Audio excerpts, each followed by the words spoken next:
কেউ কেউ বলছেন এবার নির্বাচনে আওয়ামী লীগের ভোট একটা গুরুত্বপূর্ণ নির্ধারক ফ্যাক্টর হয়ে উঠবে।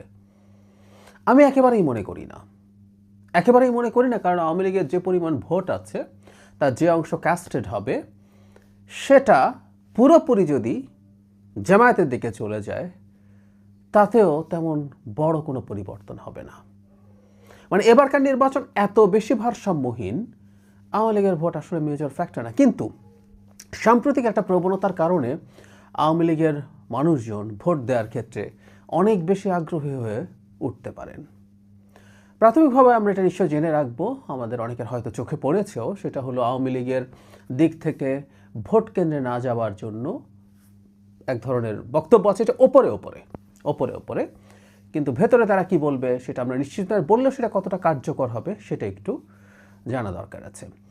আমরা খেয়াল করব দীর্ঘদিন থেকেই জামায়াতে ইসলামী বিশেষ করে আওয়ামী লীগকে খুশি রাখতে চেয়েছে, আওয়ামী লীগের ভোট পেতে চেয়েছে, এটা একটু মনে রাখা। কিন্তু একই সাথে জামায়াতে ইসলামীর একটা ঘটনা, তাদের একটা কাজ আওয়ামী লীগকে ক্ষুব্ধ করার কথা, এবং সেটাও ভোটে প্রভাব ফেলতে পারে। আওয়ামী লীগকে সন্তুষ্ট রাখার জন্য জামায়াত ইসলামীর পরিকল্পনা নিয়ে মাঠে নেমেছিল। সেটা হচ্ছে আওয়ামী লীগের বিরুদ্ধে তারা মামলা দেয়নি প্রায় সব ক্ষেত্রে, খুব সামান্য কিছু, খুব অল্প কিছু মামলা বিএনপির তুলনায়। এটা বোঝা যায় যে তাদের আগে থেকে পরিকল্পনা ছিল তারা আওয়ামী লীগের সাথে খুব বেশি সংঘাতে নামবে না। অথচ জামাত দাবি করে তারা প্রচুর নিগৃহীত হয়েছে, তো তাহলে সেসব ফৌজদারি অপরাধের তো বিচার হওয়া দরকার। আমরা মানি মামলার নামে মামলা বাণিজ্য হয়েছে অনেক জায়গায়, অনেকের উপরে হয়রানি হয়েছে, কিন্তু জেনুইন মামলাও জামায়াত ইসলামী করেনি। ফলে বোঝা যায় যে তারা এটা পরিকল্পনা করেছে। শুধু তাই না, পরবর্তীতে বিএনপি যাদের বিরুদ্ধে মামলা করেছে বা অন্য কেউ করেছে, সেই সব ভুক্তভোগী আওয়ামী লীগ নেতাদের পরিবারের সাথে পাশে জামাত দাঁড়ানোর চেষ্টা করেছে, তাদেরকে আইনি সহায়তা দেওয়ার চেষ্টা করেছে। এর মাধ্যমে তারা এই বার্তা দিয়েছে যে জামায়াত আওয়ামী লীগের সাথে আছে, সুতরাং সেই ভোট যেন তারা পায়। পরবর্তী সময়ে বিএনপিও চেষ্টা করেছে তার প্রার্থীদেরকে, বিশেষ করে প্রার্থীরা চেষ্টা করেছেন আওয়ামী লীগের লোকজনকে তাদের পক্ষে নিয়ে আসার জন্য।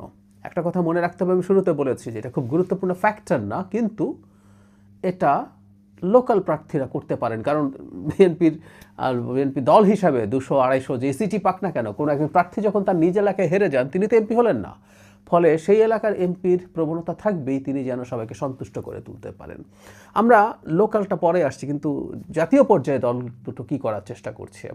আমি দুই দলেরই যে ইশতেহার দেখলাম সেখানে একটা জিনিস কমন আছে, সেটা হচ্ছে দুই দলই আওয়ামী লীগের সাথে ট্রুথ অ্যান্ড রেকনসিলিয়েশনের ধরনের, রেকনসিলিয়েশনের জায়গায় ভিন্ন একটা শব্দ ব্যবহার করেছে, কমিশন করতে চায়, যার মাধ্যমে তারা চায় যে আওয়ামী লীগের লোকজনকে সমাজের মূলধারায় ফিরিয়ে আনতে। মানে এত বিচার তো আসলে এই ধরনের পরিস্থিতিতে করা যায় না। আমরা নিজেরাও বহুদিন থেকে আলাপ করার চেষ্টা করেছি যে তারা যেন এই ধরনের একটা কাজ করেন। তো দুই পক্ষই এটা বলার চেষ্টা করছে, এটা একটা বার্তা যে আওয়ামী লীগের অন্তত ভোটারদের, যাদের বিশেষ করে ফৌজদারি কোনো অপরাধ নেই, তারা যেন ঠিকঠাক মতো ফিরে আসতে পারেন। এখন দুটো কারণে বলছিলাম যে আওয়ামী লীগের ভোটারদের ভোট কেন্দ্রে আসার সম্ভাবনা বাড়ছে এবং বিএনপির পক্ষে ভোট যাওয়ার সম্ভাবনা বাড়ছে। এটা আমরা মানি, আওয়ামী লীগের ভোট দেওয়ার ক্ষেত্রে খুব বেশি আগ্রহ হওয়ার কথা না, বা বিএনপি বা জামাত কারো যদি ব্যক্তিগত খুব হিসাব নিকেশ বা প্রয়োজন না থাকে, তাহলে তারা ভোট অনেকেই দিতে চাইতেন না হয়তো। কারণ হচ্ছে মানে কোনো দলকেই, আওয়ামী লীগের যারা এখন পর্যন্ত শেখ হাসিনার এই ব্রুটালিটির পর, বিশেষ করে গণ অভ্যুত্থানের পর, এর আগেও শেখ হাসিনা যা করেছে তার সময়ে আসলে চলে যাওয়া উচিত ছিল সমর্থন, কিন্তু সেটা না।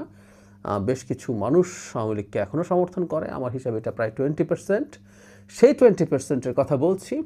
জুলাইয়ের পরও, অগাস্টের পরও যখন তাদের সে সমর্থন যায়নি, তাই তারা বিএনপি আওয়ামী লীগ কাউকে পছন্দ, তারা বিএনপি জামাত কাউকেই পছন্দ করার কথা না। কিন্তু যে কথাটা বললাম যে অনেকেই ভোট হয়তো নাই দিতেন, কিন্তু একটা পরিস্থিতি তাদেরকে ভোট দেয় আগ্রহী করে তুলতে পারে এবং ভোট কেন্দ্রে নিয়ে যেতে পারে, এবং এখানে জামাতের আরও বড় ডিজাস্টার ঘটতে পারে। বিএনপির কাছে এমনিতেই জামাতের খুব বাজে ফলাফল হবে, কিন্তু এটা হলে ফলাফল আরও খারাপের দিকে যাবে। সেটা হলো সাম্প্রতিক সময়ে জামাত খুবই শক্তিশালী হয়ে ফিরে আসছে। জামাত ফিরে আসছে কথাটা ঠিক না, শক্তিশালী এসে হাজির হয়েছে। তারা নির্বাচনে জিতে যেতে পারে। মানে আওয়ামী লীগের লোকজন বসেছিল যে বিএনপি জিতবে, মানে দুজনের মধ্যে তারা বিএনপিকেই বেশি প্রেফার করার কথা পলিসিগত পয়েন্টে, লোকাল হিসাব নিকেশ আলাদা। তো তারা নাও গেলেন, কিন্তু জামাত যখন শক্তিশালী হয়ে সামনে হাজির হচ্ছে, জামাত ক্ষমতায় চলে যেতে পারে, এই ধরনের একটা ভাইব তৈরি করছে। সেই প্রেক্ষাপটে আওয়ামী লীগের যারা ভোট কেন্দ্রে যাবেন না তাদের মনে হবে যে জামাতকে ঠেকাতে হবে। মানে শেখ হাসিনা বা অন্য কেউ যতই বলুক না কেন নির্বাচনে ভোট না দিতে, কিংবা আমি আগেও বলেছি যে আওয়ামী লীগের জন্য জামাতে ভোট দেওয়া কৌশলগত কারণে হয়তো সঠিক। কারণ হলো জামাত যত বেশি সিট পাবে তাতে বিএনপি যত কম সিট পাবে, বিএনপি সরকার হিসেবে তত দুর্বল হয়ে উঠবে। এটা আওয়ামী লীগের জন্য, এমনকি ভারতের জন্য ভালো। শুধু তাই না, ভারতের যে বলছিলাম বাংলাদেশে ধর্মীয় উগ্রবাদ, ধর্মীয় এক্সট্রিমিজমের উত্থান হচ্ছে, এই বয়ান প্রতিষ্ঠা করা সহজ হবে। কিন্তু ওই যে বললাম যে আওয়ামী লীগের বহু মানুষজন আছে তাদের দুটো ক্রাইটেরিয়া জামাতের সাথে অত্যন্ত কনফ্লিক্টিং। একটা হচ্ছে স্বাধীনতার প্রশ্নে তাদের অবস্থান, মুক্তিযুদ্ধের প্রশ্নে তাদের অবস্থান। আমার পরিচিত অনেক আওয়ামী লীগ করা মানুষের মধ্যে আমি এটা একটা গুরুত্বপূর্ণ কারণ দেখেছি যে তারা এখনও সেই স্বাধীনতার সময়টার ইলিউশনে ভুগতে থাকেন। সেই জিনিসটা তাদের চলতেই থাকে। আমি ইলিউশন বলছি কারণ আওয়ামী লীগের গুরুত্বপূর্ণ প্রভাব আছে, কিন্তু মানে মুক্তিযুদ্ধের সময় তাদের নেতৃত্বেই মুক্তিযুদ্ধ হয়েছে, কিন্তু আওয়ামী লীগ যে ন্যারেটিভ তৈরি করেছে এটাকে আমি ইলিউশন বলি। তো সেটার মধ্যে আচ্ছন্ন হয়ে থাকেন, অবসেসড হয়ে থাকেন। সেই মানুষ কখনোই জামাতকে ভোট দেবেন না, হয়তো চুপ থাকতে পারতেন। একই সাথে ধর্মনিরপেক্ষ মানুষ, মানে জামাত এখন নারী প্রশ্নে যে ধরনের পরিস্থিতি সামনে নিয়ে এসছে, যে ধরনের মানুষ, লিবারেল মানুষ যারা মনে করেন যে ধর্ম মানুষের ব্যক্তিগত চর্চায় থাকবে, কিন্তু একটা রাষ্ট্র চলবে, রাষ্ট্রের যে আইন কানুন আছে সেটার ভিত্তিতে, জামাত যখন এই আলাপগুলো সামনে নিয়ে আসছে, যখন এমনকি জামাতের এই ধরনের আচরণের প্রচুর সমালোচনা বিভিন্ন পর্যায়ে হচ্ছে, তখন আওয়ামী লীগের ওই উদার গণতন্ত্রী যারা আছেন তারা আতঙ্কিত হতে পারেন। কারণ হলো এইরকম একটা দল জামাত যে হাইপ তৈরি করার চেষ্টা করছে, একটু ফেভারেবল কিছু হলে ক্ষমতায় চলে যেতে পারে, তারা তখন সমানে ভোট কেন্দ্রে আসার চিন্তা করতে পারেন, এসে বিএনপিকে ভোট দেবেন। আর একটা কথা খুব গুরুত্বপূর্ণ প্রভাব ফেলবে নিশ্চয়ই, এটা অনেকের মাথায় আসবে যে জামাতকে তার হিসাব বুঝিয়ে দিতে হবে। আওয়ামী লীগের বিরুদ্ধে দুটো দলই ফাইট করেছে, বিশেষ করে বিএনপি ফাইট করেছে। জামাত, আমি প্রায় বলি 14-15 পর থেকে, তাদের নেতাদের ফাঁসি হয়ে যাওয়ার পর থেকে জামাত গর্তে লুকিয়েছিল। তারা চুপ, একেবারেই চুপ। এমনকি 28 অক্টোবর 2023 সালে যখন বিএনপিকে পেটানো হচ্ছে, জামাত খুব সুন্দরভাবে রীতিমতো জামাই আদরে একটা সমাবেশ করে চলে গিয়েছিল।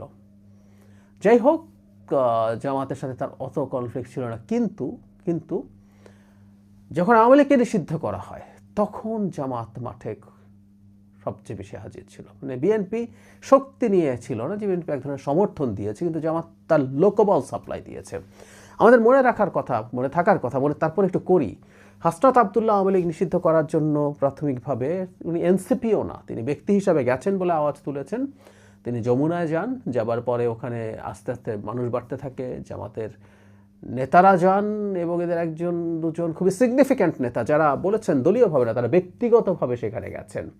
পরবর্তীতে শাহবাগে যে গ্যাদারিং হয়, সেই গ্যাদারিংয়ে জামাত এবং ছাত্র শিবির ছিল, সেখানে জামাতের এবং শিবিরের স্লোগান হয়েছিল।